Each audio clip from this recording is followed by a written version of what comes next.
Welcome to Bablu voice channel.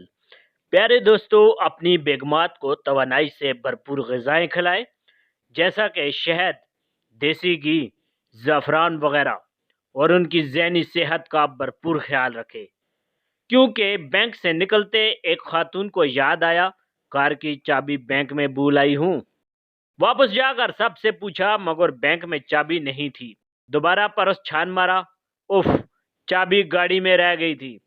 भागम भाग parking में पहुंची, गाड़ी गायब। पुलिस को फोन करके गाड़ी का नंबर बताया और एतराफ़ किया कि चाबी गाड़ी में रह गई थी और गाड़ी चोरी हो गई है।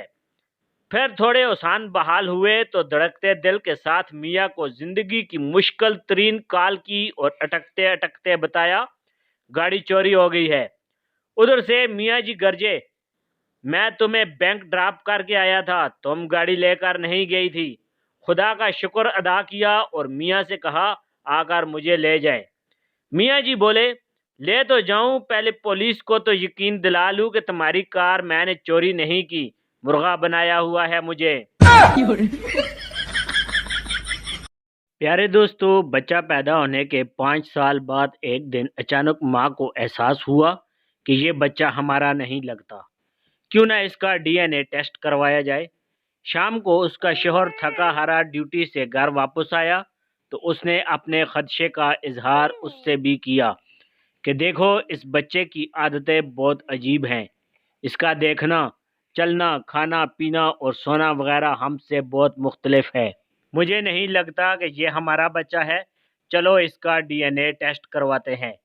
शौहर, बेगम, तुम्हें ये बात आज अचानक 5 साल बाद क्यों याद आ गई? ये तो तुम मुझसे 5 साल पहले भी पूछ सकती थी। बेगम हैरान होते हुए, क्या मतलब? तुम कहना क्या चाहते हो?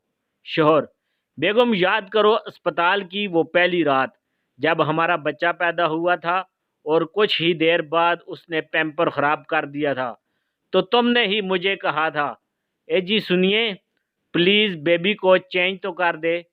तब मैंने बड़ी हैरानगी से तुम्हारी तरफ देखा था तो तुमने ही कहा था, हमारे प्यार की खातर। अब जबकि मैं हिल जुल भी नहीं सकती तो क्या आप ये छोटा सा काम भी नहीं कर सकते? तो तब मैं अपने बच्चे को उठाकर दूसरे वार्ड में गया, वहां अपने गंदे बच्चे को चेंज करके दूसरे साफ बच्चे को उठाकर तुम्हारे साथ लाकर सुला दिया था। Ôi, bà ơi! Ơi!